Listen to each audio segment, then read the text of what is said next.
If you're in the market for a new Kobo, you're probably debating between the Kobo Nia and the Kobo Clara HD.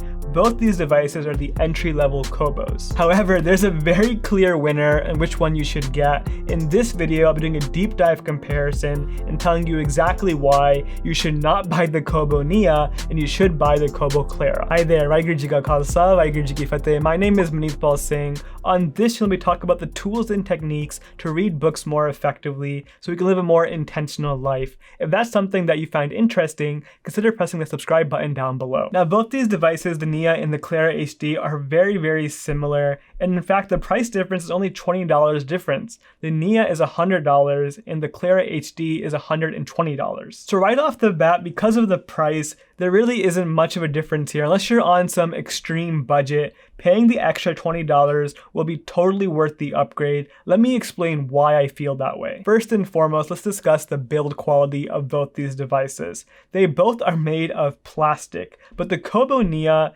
has this weird, shiny, reflective plastic, whereas the Kobo Clara has this deeper black, more of a glossy plastic. The Kobo Clara, I would say, is a more premium look. It has a nicer finish.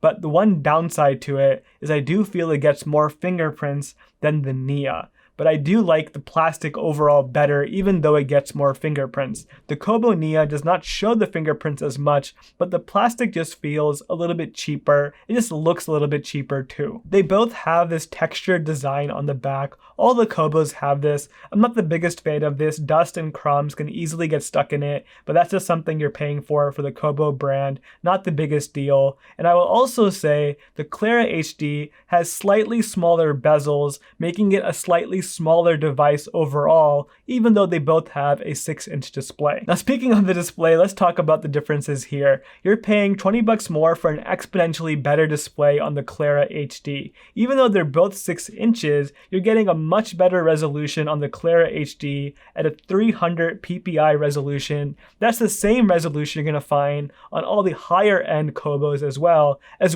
all the higher end Kindles.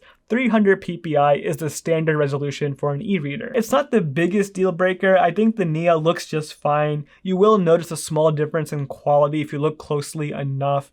But for $20 more, this by itself I would say is worth the upgrade. But what's definitely worth the upgrade is on the Clara, you're getting the warm light temperature control, which you do not get on the Nia. This warm light temperature control makes the Kobo Clara HD such an amazing device at the price point. I would argue that it's even better than the Kindle Paperwhite for this one feature alone. Having that warm light adjustment at this $120 price point sets it apart from every other device, and it's totally worth paying the $20 extra for reading at night and having the flexibility over the Kobo Nia, which can't do this at all. Both devices do support this really handy shortcut to quickly adjust the brightness. You can still adjust the brightness on the Nia, but you don't have the ability to make it a warm light, but you can quickly adjust it by swiping your finger on the left side of the screen. This is something I really appreciate on all the Kobos. The Kindle market does not have this at all. Putting the display aside, another reason why it's worth paying a little bit more money for the Clara is you're getting better hardware specs. You're getting a 1 GHz processor with 512 megabytes of RAM compared to the Nia, which has a 900 megahertz processor and only 256 megabytes of RAM. The Clara HD specs are very standard across all the other e-readers. I don't think there's much of a speed difference between the two devices. They do work really well. The software on the Kobo ecosystem is very well optimized. I really do appreciate that. You don't find it laggy or anything like that on the Nia. But again, for future proofing, if they have software updates and things like that, having that slightly better hardware spec will let you have more flexibility over the long term. Now, both these devices don't have page turn buttons. You'll have to pay a little extra for the Kobo Libra H2O or the Kobo Forma to get those page turn buttons, but these both do have a power button at the bottom of the device. Again, I have a whole video ranting about power buttons on all my e-readers. I don't know why they put it at the bottom of the device.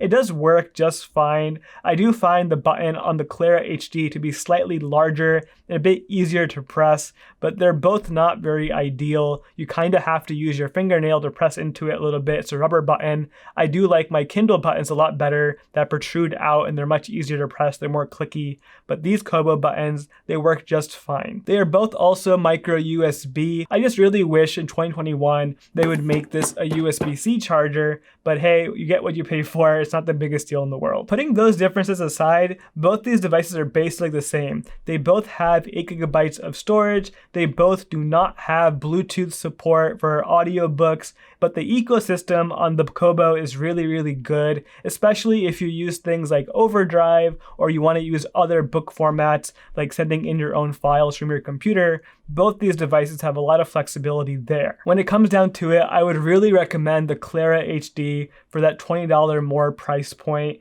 I do think the Kobo Nia goes on sale more often than the Clara HD, so if the price gap is a bit wider, maybe it's worth considering the Nia, but again, I would really advise against it simply because you're getting so much more with the display and the hardware on the Clara HD. It's totally worth paying a little extra for that, and it's still not too expensive compared to the Kobo Forma or the Libra H2O. If you enjoyed this video, check out my video about the Libra H2O. This is the next model up from the Clara HD. Link for that on the screen right now. Thank you so much for watching. I'll see you next time.